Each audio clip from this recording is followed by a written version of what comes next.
Listo. Buen día. Bien, bien, buen día. Bueno, el tema que nos toca dar hoy es proceso sucesorio. Nosotros hemos visto tangencialmente algo de proceso cuando vimos sucesión testamentaria, pero vamos a hacer un poquito más de hincapié ahora, porque el proceso sucesorio no es que les vamos a enseñar cómo se desarrolla y demás, porque esto es la faz formal, la faz documental y demás, sino que tiene algunas particularidades el proceso sucesorio. A ver, ¿quién me ayuda a decir un poquito qué es el proceso sucesorio? Van a ver cuando desarrollemos la clase, chicos, van a ver que tiene ciertas aristas que se relacionan o que se entrometen en el derecho de fondo. ¿Qué es un proceso sucesorio? A ver. Y para mí el proceso sucesorio es aquel que va a determinar quiénes son, por ejemplo, los sucesores y qué deudas hay y cómo se van a pagar o cómo se van a distribuir los bienes. Bien. Yo les diría, chicos, que el proceso sucesorio, sí, es como ustedes dicen, pero quiero que sepan que no necesariamente en el proceso sucesorio, no necesariamente se van a determinar deudas, etcétera, ¿no es cierto? Pero sí puede tener lugar a este tipo de determinación. Un poco lo que dijo su compañera, y está muy bien, el proceso sucesorio es aquel proceso que se inicia a partir de la muerte del causante y termina, o lo que busca, es el traspaso formal de la propiedad de los bienes a los herederos. Vamos a ver algunas cositas que tenemos que tener en cuenta y algunas particularidades que lo hacen tan distinto de los demás procesos. Perfecto. El proceso sucesorio no tenemos que mezclarlo con la sucesión. ¿Cuándo se inicia la sucesión? Ustedes ya lo saben. Con la muerte. Con la muerte del causante. Ustedes ya saben muy bien que es una ficción que al producirse la muerte se inicia la sucesión y se traspasa ¿qué? Los A través derechos De la que son universalidad de bienes. transmisibles. Sí, los derechos son transmisibles por causa de muerte. Perfecto. O sea, la propiedad, ¿no es cierto? Y para que ustedes, para refrescarlos y para hacer abarcativos, gracias a esta ficción o este sistema que tiene Argentina, que no existen en la Argentina. Herencias. Futuras. ¿Cómo? Futuras. Futuras o más precisamente llamadas herencias vacantes o herencias yacentes. ¿Qué era la herencia vacante, chicos? O la herencia yacente. Bueno, no sé si lo dije. Un La herencia, patrimonio que no tiene el dueño. Por ejemplo, era un instituto, creo que en el derecho español, donde producida la muerte de una persona, el Estado determinaba a quién le correspondía, pero no había una solución de continuidad como tiene el derecho argentino. esa es la médula de la respuesta. No había esta ficción, esta solución de continuidad que tiene el Estado argentino, que tiene el sistema argentino. Entonces, la herencia quedaba, entre comillas, sin dueño, hasta que el juez determinaba quiénes eran los dueños de esa propiedad. Y ustedes saben muy bien que todo el Código Civil, por lo menos el de Vélez, era fácilmente comprensible si se tenía como principio, como regla, como quicio fundamental, ¿qué tema? Circulación del capital. Fíjense que si ustedes, por ejemplo, una persona muere hoy, a las 3 de la tarde, 3 y 5, el heredero, bajo ciertas condiciones, puede disponer de la propiedad y enajenarla, bajo ciertas condiciones, ¿no es cierto? ¿Qué pasaría si hay que esperar que después del proceso sucesorio el juez ordenase la transmisión? Queda eso estancado. Perfecto. Esto no debe ser confundido, la apertura de la sucesión, el inicio de la sucesión, no debe ser confundido con el proceso sucesorio. El proceso sucesorio acompaña formalmente al inicio de la sucesión. Pero quiero que sepan esta diferencia. Inicio de la sucesión ipso facto con el fallecimiento del causante. Proceso sucesorio, ¿cuánto tiempo hay para iniciar el proceso sucesorio de una persona? Buena pregunta. 10 años. Sí. 10 años, ¿qué más? 10 años después de los 9 días de llanto y luto, ¿o no? Para hacerlo rápido. Se puede empezar siempre. A los 100, a los 200, a los 300 años, a los 500. ¿Se dan cuenta? ¿Lo entienden? Es imprescriptible. Los 10 años ustedes se los confunden, y voy a hacer la aclaración, para cuando hay intimaciones para la aceptación de la herencia, que entonces, pasados los 10 años, los acreedores, hasta los 10 años, los acreedores pueden ejercer las acciones que tienen como acreedores, pero la sucesión se puede iniciar cuando quieran. Les voy a dar un ejemplo personal. Mi bisabuela, imagínense que yo soy viejo, ella era un dinosaurio, pobre viejita, murió en 1952, justo hace 70 años que murió.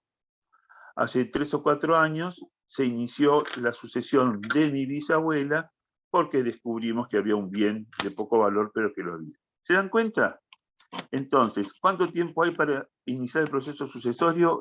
No hay tiempo, es infinito, bajo circunstancias normales.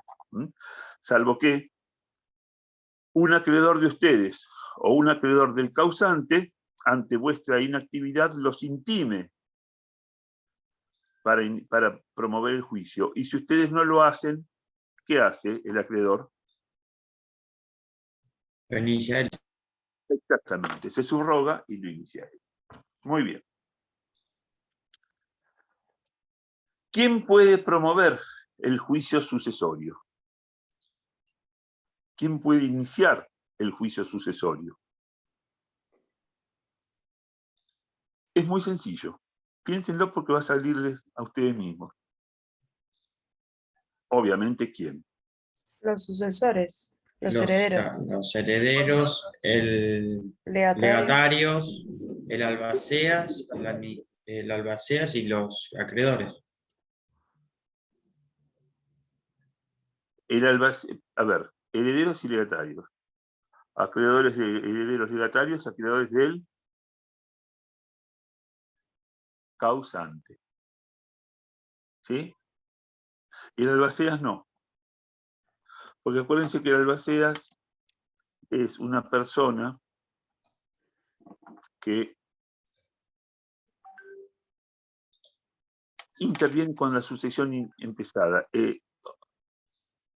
El albaceas es el que ejecuta las mandas en el testamento o en la sucesión.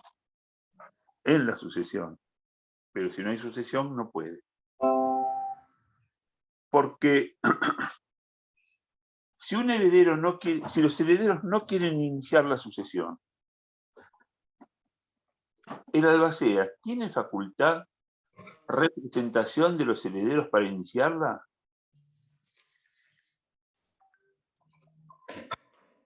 No.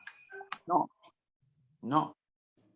No, una vez iniciada, el albaceas va a ser el que va a guardar para que las mandas se cumplan.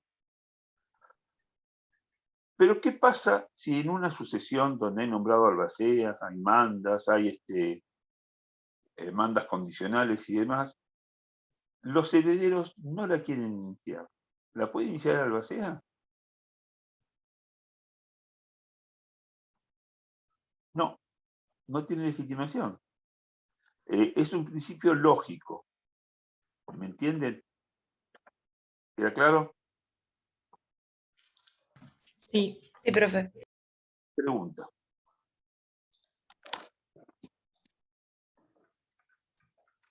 ¿A qué juez le corresponde entender en una sucesión? El último domicilio del causante. El último domicilio del causante. ¿Y si el causante no tenía domicilio? El último domicilio del matrimonio o algo así. No, eso es para el divorcio. Si el causante no tenía domicilio, es en el juez de la última residencia.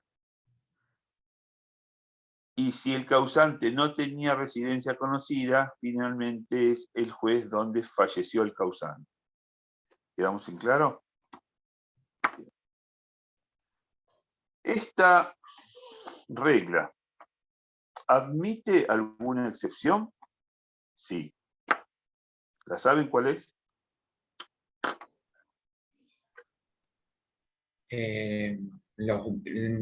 Porque nuestro sistema, iba a decir otra cosa, ley aplicable. O sea, cuando el bien es inmueble, rige, no rige el juez.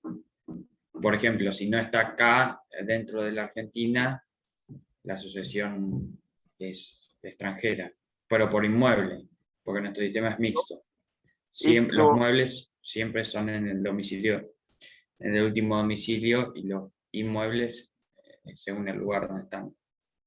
Esto, lo iba a decir después, pero lo voy a aclarar ahora. Esto tiene aristas y conexiones con el derecho internacional privado. O sea, no la dieron todavía, obviamente, ¿no?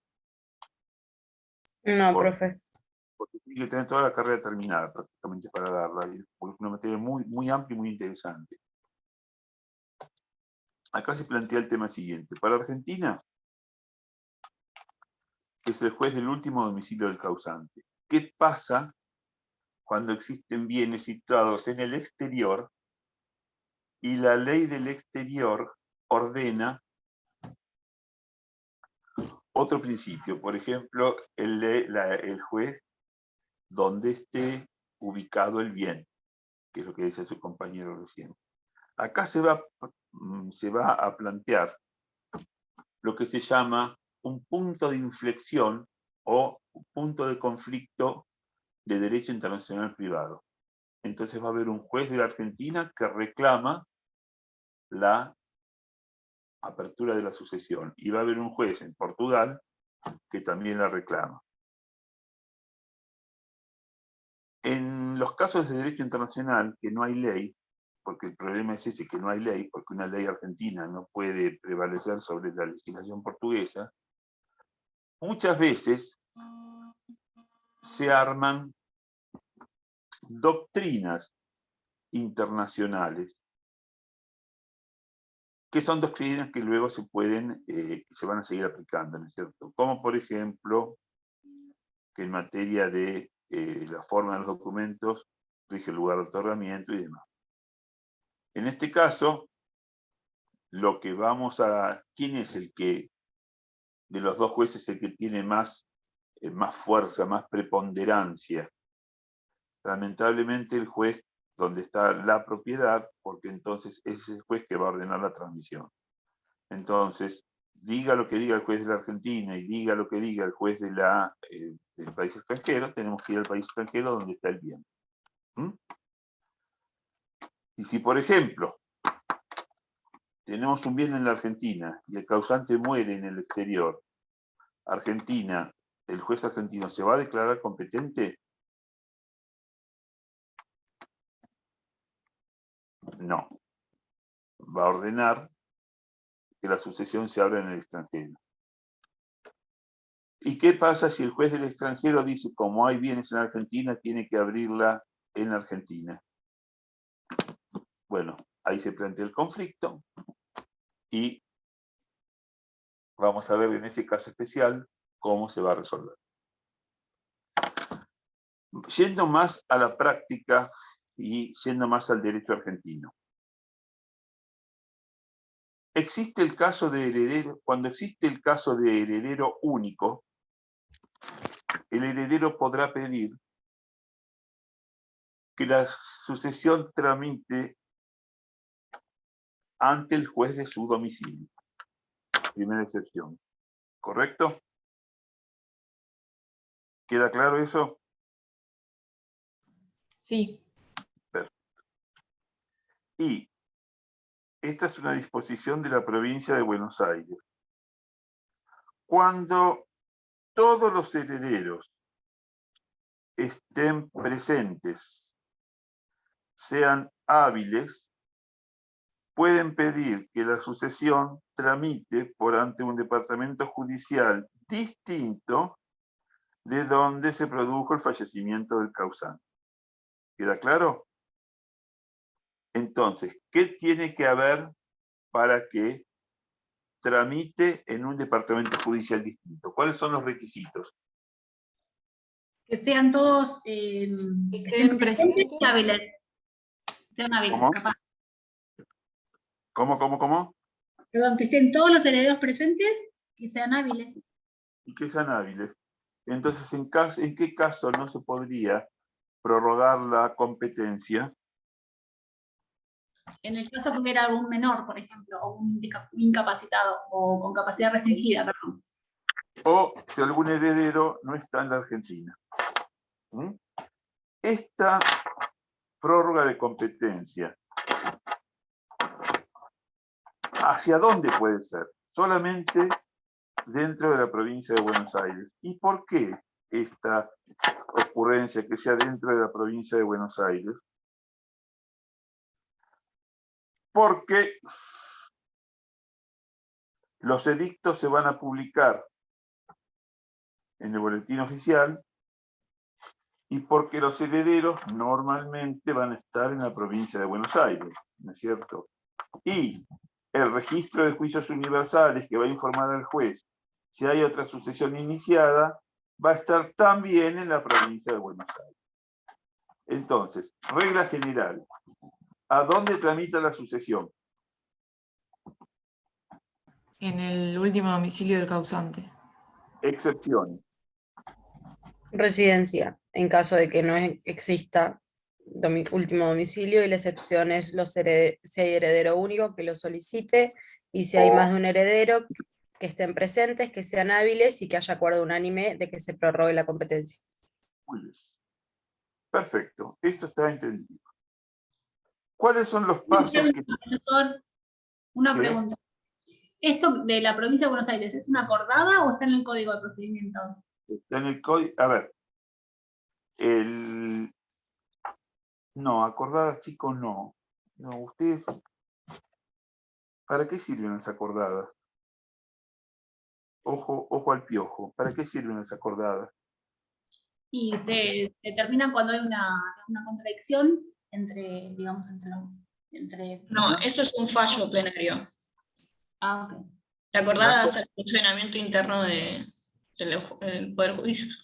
Exactamente. Funcionamiento interno material del Poder Judicial de la provincia de Buenos Aires o de la Nación Argentina o donde sea.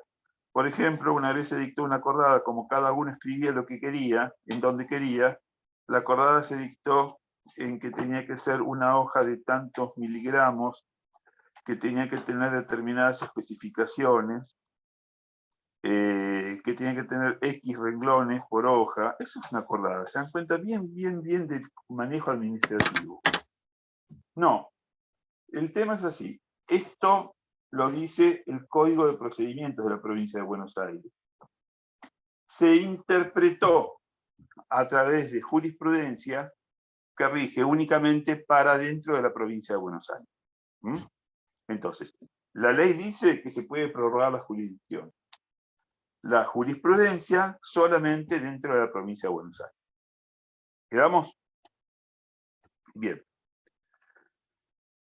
¿Qué hace el juez cuando recibe el proceso sucesorio?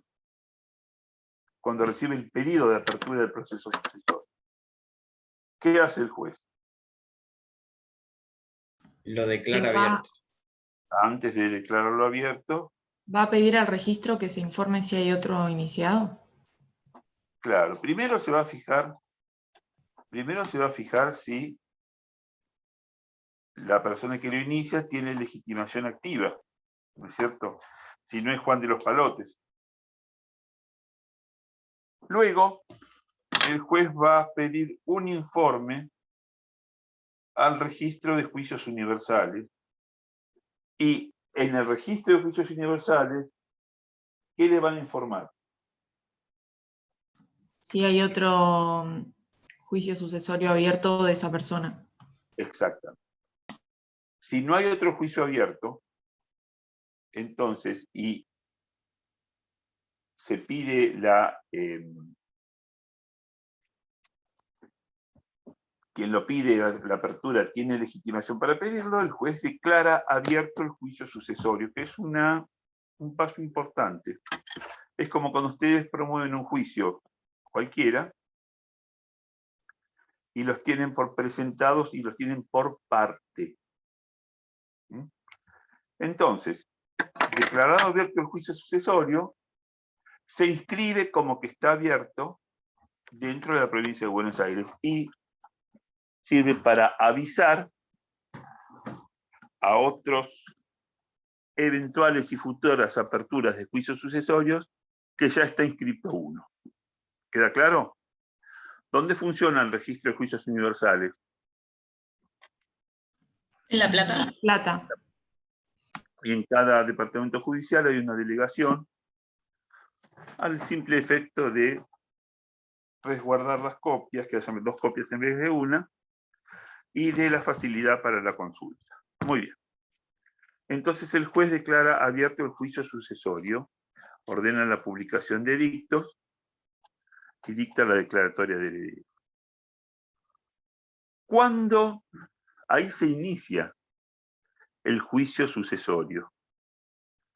¿Cuándo termina la sucesión? ¿Cuándo termina la sucesión? Con la partición. Con la Partición. Con la partición.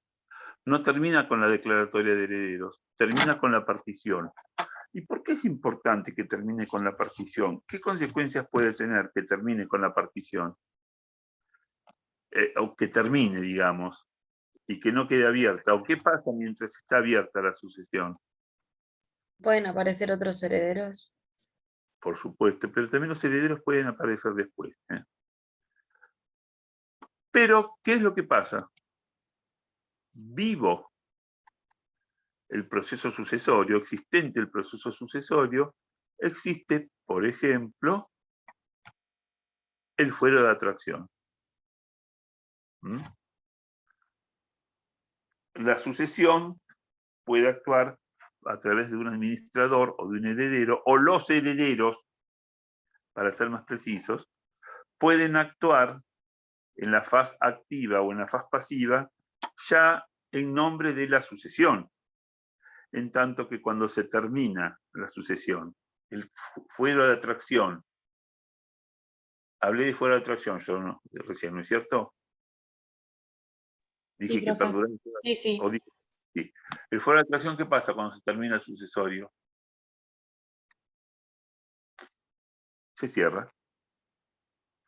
Y las acciones, en su fase activa y pasiva, pasan a estar en cabeza de ¿quiénes?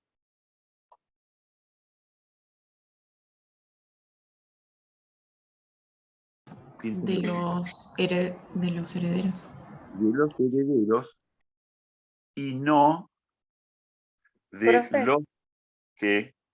Perdón, me perdí. ¿Lo podría repetir? ¿Cuál es el efecto de que termine con la partición?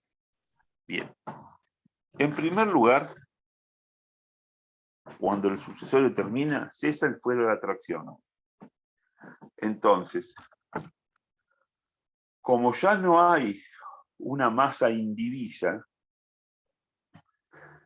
cada adjudicatario actuará judicialmente, repito, en la fase activa y pasiva por derecho propio.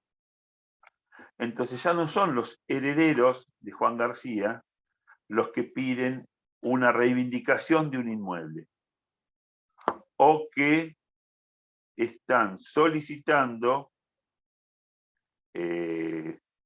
una acción de cobro, que están contestando una acción entablada contra el sucesorio. Porque como ya no hay más bienes indivisos, cada bien se atribuyó a un heredero y como tal ejerce los derechos del domino. Entonces, suponete que en una sucesión a vos se te hubiese atribuido una deuda, que se puede atribuir. ¿Quién va a reclamar esa deuda? ¿Vos o la totalidad de los herederos? ¿A quién se atribuyó la deuda esa? A mí. A vos. Entonces, ¿quién va a reclamar por esa deuda? Yo sola. Vos. Listo. Suponete que durante el sucesorio se intentó desalojar una propiedad que la tenían los inquilinos.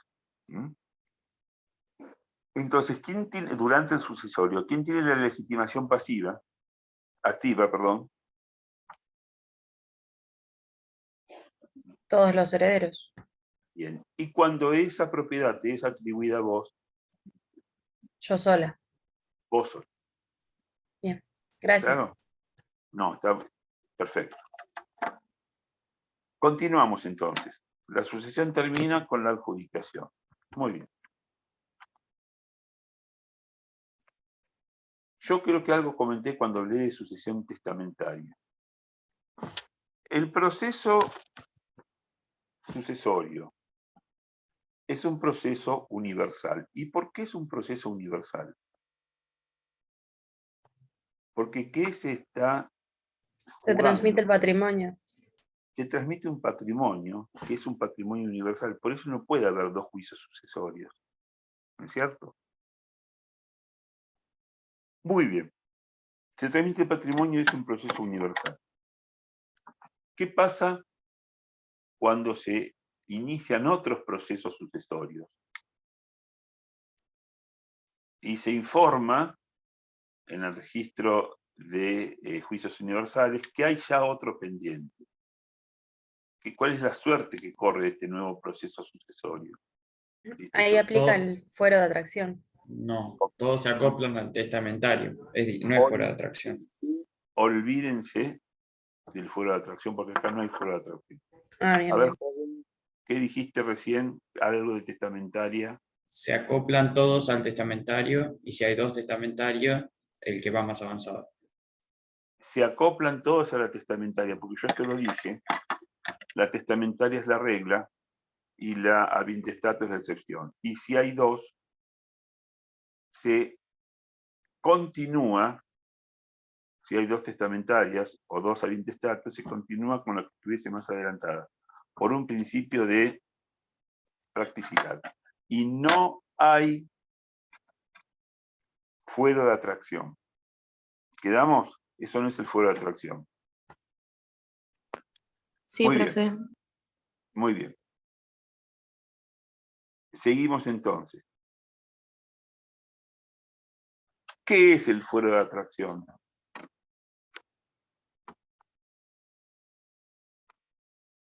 Cuando hay un proceso universal, ¿no es cierto? Como el de la sucesión, corresponde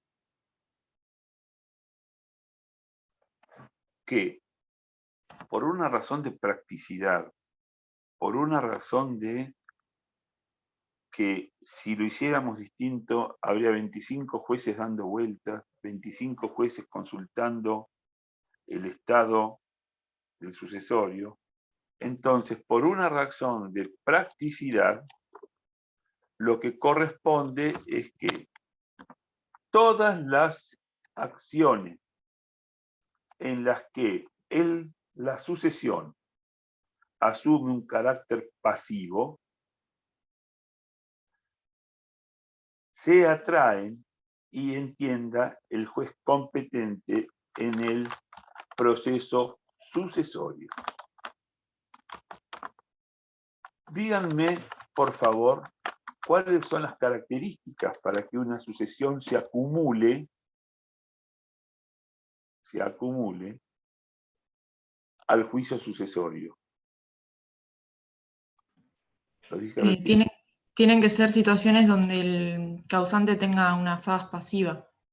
A ver, donde la sucesión, no, yo no diría el causante, si lo dije me equivoqué. Donde la sucesión, No, yo lo dije. También no importa. La sucesión asuma una faz pasiva. Ejemplo.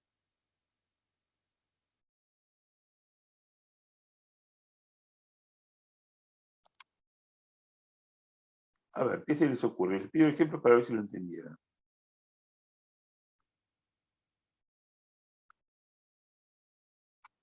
Las deudas. ¿Cómo? Las deudas que haya con los bienes de la sucesión. Por ejemplo. Que un acreedor del causante reclame el pago de una deuda. Muy bien. Cumplimiento del contrato, por ejemplo. Un acreedor del causante reclama una deuda y resulta que la deuda está en el juzgado 9, pasa al juzgado de la sucesión. Otro ejemplo. Fallecido el causante, ¿no? Fallecido el causante, caen sobre los bienes del causante deudas. Por ejemplo, se atrasaron en el pago de impuestos. Entonces, la municipalidad, por ejemplo, ¿no es cierto? ARBA, quien sea, ¿dónde tiene que ir a reclamar? Al juicio donde tramita la sucesión, al juzgado, donde tramita la sucesión. Donde transmita la sucesión. ¿Mm? ¿Lo ven más o menos? Ahora, por ejemplo, bueno, otra. Una casa, se le cae una pared y rompe un auto. El dueño del auto va a accionar. ¿Y dónde va a ir a parar esa acción?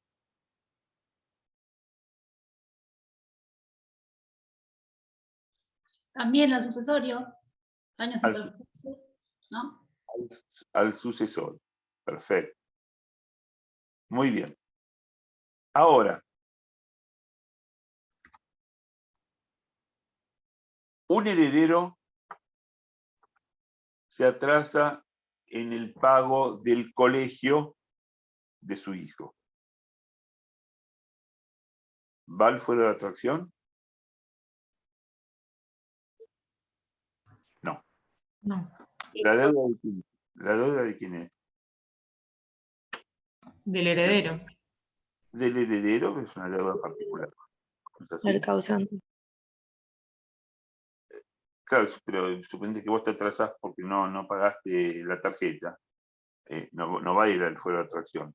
Siempre y cuando las acciones van al fuero de atracción, siempre y cuando involucren al causante. ¿Mm? Entonces, faz pasiva de las acciones. Algunos juicios tienen un procedimiento especial. En primer lugar, hay que hacer algunas consideraciones. ¿Todos los juicios que involucren al causante van a ir al fuero de la sucesión? No, solamente los que tengan una implicancia patrimonial. Entonces, por ejemplo, ¿qué juicio no podría ir al fuero de atracción? Los que el causante tenga una parte activa, digamos. El causante tenga una parte activa, perfecto. Eso desde ya. ¿Y qué juicios en que el causante asuma la faz pasiva no van a ir al fuero de atracción. Las acciones personales, por ejemplo, divorcio, filiación,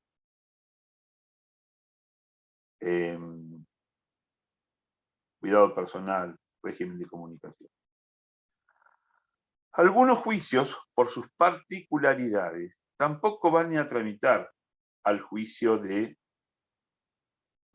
al juez que entiende en el sucesorio. Y son los juicios laborales. El juicio laboral tramita por ante el Tribunal del Trabajo, y una vez que tienen sentencia, ¿dónde se va a ejecutar la sentencia? Ahí sí. ¿Ante qué juicio? ¿Ante qué juez, perdón? Sucesorio. Sucesorio. Entonces, alguien me lo va a explicar. ¿Qué pasa cuando hay una acción laboral? Tramita ante los tribunales laborales y cuando está la sentencia, ahí recién eso va al juicio sucesorio. Perfecto. Perfecto. Profe, ¿Sí? ¿puedo hacer una pregunta? En una clase anterior me acuerdo que habíamos visto algo de los juicios de conflictos entre los herederos. Esos son otros juicios que atrae el juez del sucesorio, que vamos a ver ahora cuáles serían. Bien. Entonces, aparte de estos juicios, que son la mayoría, de los que traen son la mayoría, nosotros habíamos visto en la última clase el juicio de ¿qué? De petición de herencia, tramita ante el juez del sucesorio. Los juicios relacionados con el testamento, nulidad del testamento, que abarca ineficacia en general, revocación. Los juicios que tienen, las acciones que tienen lugar entre los herederos, pero con respecto o con motivo de la administración y liquidación de la herencia. Los juicios que involucren a las ejecuciones de las disposiciones testamentarias, las garantías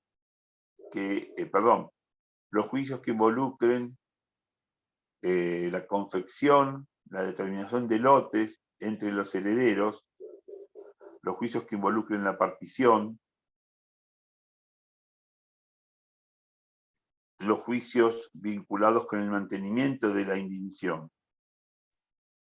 Ese es el fuero de atracción y de esa manera es que se ejerce el fuero de atracción.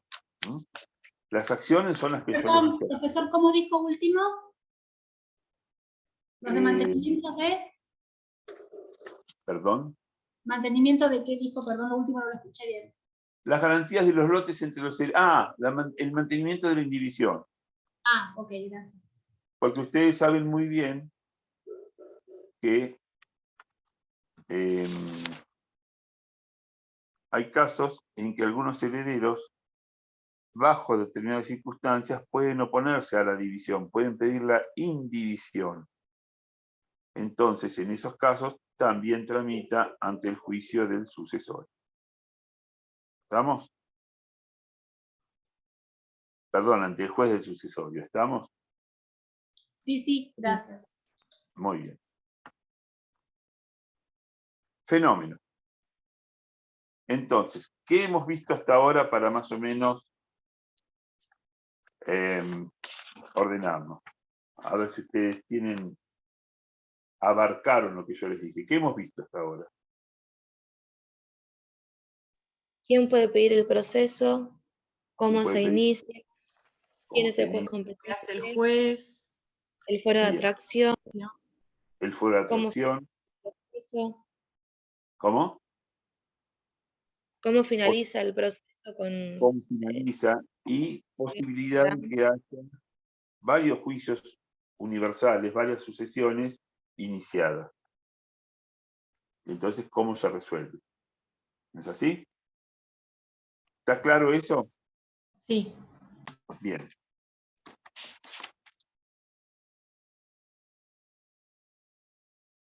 Durante el juicio sucesorio, ¿qué es una medida cautelar? ¿Qué es una medida cautelar? Una medida que se toma ante la existencia prima facie de un derecho para evitar que el derecho de la persona que lo ejerce se torne ilusorio. ¿Cuándo se pueden pedir medidas cautelares y cuándo el juez lo puede otorgar a la medida cautelar? Esto ya lo saben de procesal, chicos. Claro, ¿Cómo? No, digo, si hay verosimilitud en el derecho, peligro en Y la peligro en la demora, demora. se ofrece contra la cautela. ¿Y qué? ¿Cómo? Y Contra ofrece otra cautela. Bien, eso está perfecto. Eso es la medida cautelar genérica que habla el Código de Procedimiento. Yo ahora pregunto, ¿en qué casos puntuales el juez puede ordenar una cautelar? Uno es el que ustedes dijeron, ¿no es así? Otro es cuando existe una sentencia aún no firme, la parte beneficiaria puede pedir una medida cautelar. Ejemplo, supongamos que ustedes les regulan honorarios. Hoy sale la regulación de honorarios, ¿no es cierto? Los jueces son bastante reticentes a darla, pero por el 212 del Código Civil, hoy sale la regulación, el juez hoy puede ordenar a pedido de ustedes un embargo, una inhibición o lo que corresponde, ¿no es cierto? Aunque la apelen. Otro, cuando ustedes tienen una sentencia, bueno, que es parte de lo que yo dije recién, una sentencia aún apelada. Y cuando durante un juicio se admite la existencia de una deuda. Normalmente cuando, por eso ustedes chicos nunca hagan confesionales, porque las confesionales ¿saben qué es? Es una víbora, que de repente salta y muerde para atrás. Si el cliente de ustedes llega a admitir algún hecho en la confesional, pueden lisa y llanamente pedir un embargo. Cuando existe pronunciamiento penal, el juez puede ordenar un embargo. Y en otros casos, una cautelar, y en otros casos, que la ley específicamente lo contemple. Este es un caso en que la ley específicamente contempla que se puedan pedir medidas cautelares. ¿Qué medidas cautelares pueden ustedes considerar que se pueden llegar a pedir? Embargo. Embargo, ¿qué más? Inhibición, anotación de litis, no innovar, y también se pueden pedir medidas cautelares en relación a las personas. Porque hay un heredero incapaz que representa un peligro para sí y para otros, se puede pedir con intervención del asesor de incapaces dentro del juicio sucesorio. ¿Quedamos entonces? Sí, profe. Bien. Dijimos que cuando la persona pasa a ser heredera del causante,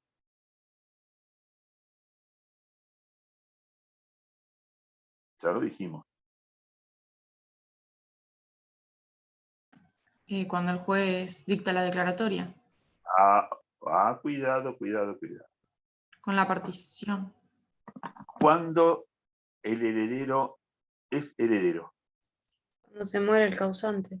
Exactamente, en ese mismo momento. Sin embargo, una cosa es ser heredero y otra cosa es que el juez los invista, les reconozca la calidad de heredero. Claro.